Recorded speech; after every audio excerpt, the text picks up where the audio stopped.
So Taupo District financial report, okay? But just imagine Ryan you have to do tonight to keep moving. Okay, get married. There's no camping ground here, outside. You can stay here and bat flies, all right? Okay, would you like to start, Mr. Manhattan, or who's starting? Mr. Cloud, start. Okay, so this report is actually an omnibus report. We're up to every quarter. We report to you on how we're progressing with the performance targets that are in your annual plan. So this report includes the service performance results for the 9 months.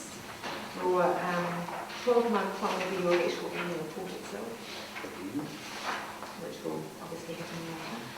And the other component to this is business plan highlights, so those are those specific projects that you keep an eye on during the year. So if you have any questions on either of those two parts of this report, very happy to answer those. Typically what you've done is go through page by page.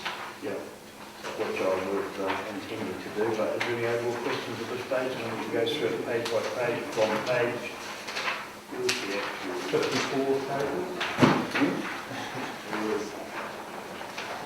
Well, I think you could probably take it as read up to 15/20 unless somebody's got something they want to bring in.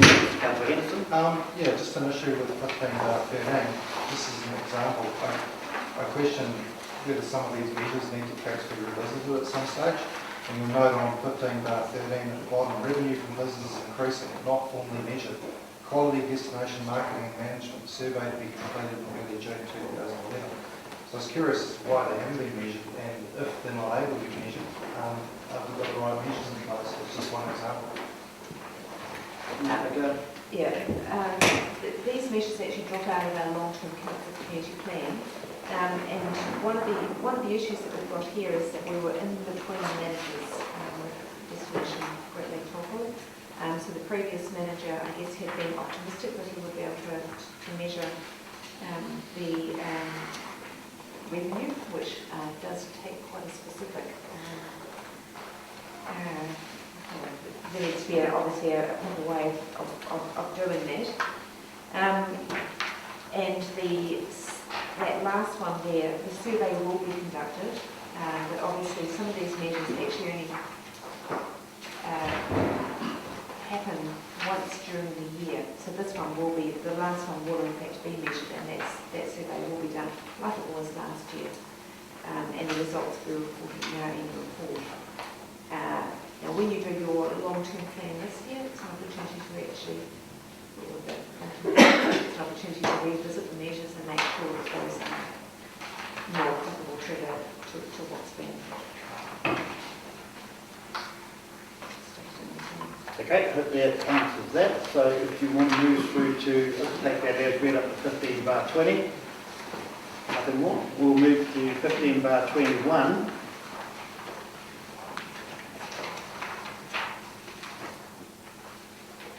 And if there's anything on that, building section rescue, etc., which will apply, again. Regulatory services, what we do, how we do it.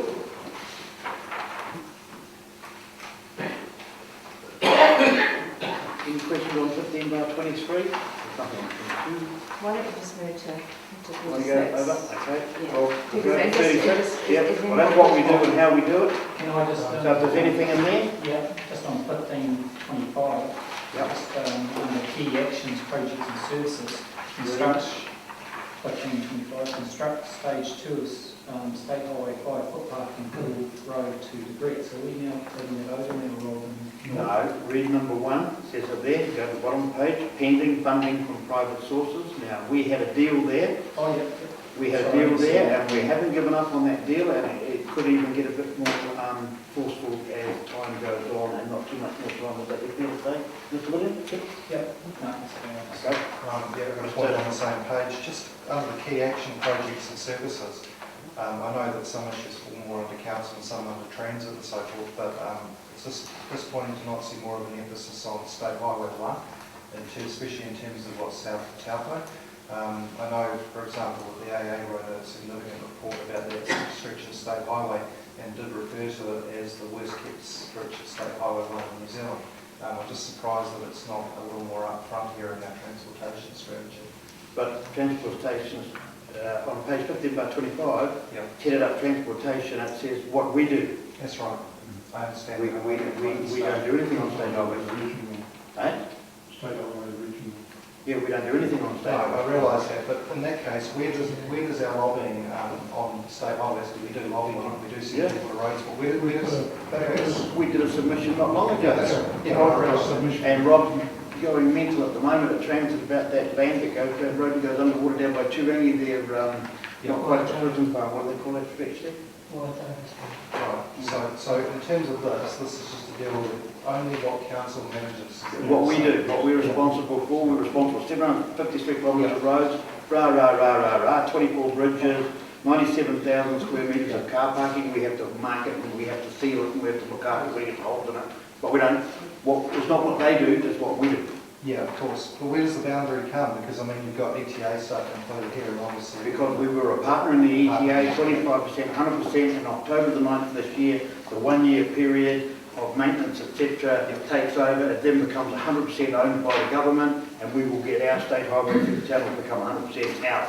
Right. So lobbying and so forth on state highways and control of transit considered to their. In their annual plan, we can submit to their annual plan, and Mr. Hickling goes, Councillor Hickling here goes at least once or twice a month and sits on the transport board in Hamilton as our representative. Yep. And he bangs the table and says, I want this road fixed and I want that, and they prioritise it and do all sorts of things. But that's the link. You want to speak to that? Yes, I will, and I think just to clarify where this information comes from, I think that really is where the heart of your question is. This is taken from, literally from the annual plan, where we identified the key actions that we wanted to take 2 years. So if you think of the annual plan exercise you've just been through, that focuses very much on what council actions are.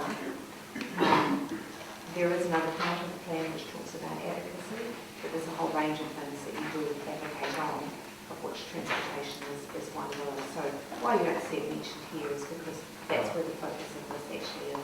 Okay, understand. Thanks. So we'll move, is there anything else in there, please? Otherwise we'll go to business plan project highlights. So that just gives you an overview of what we do, all that stuff in there, which is a lot, and people might think different. So if you move to page 15/38, which is our business plan highlights and our milestones. So if there's nothing on that actual page bar 38, yeah? Yep. Yep. Oh, it's actually on 40. Oh, okay, well let's go page 15/38, self-explanatory. 15/39, turn your agenda around.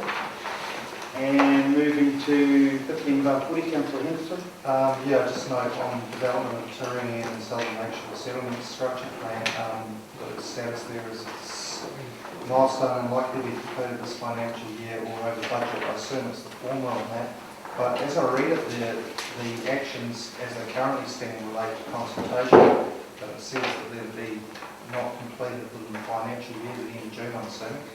I thought we were past the consultation stage. I was just wondering where the project is at, given that it's really split. I think just have a bit of feedback about that. Probably, yeah.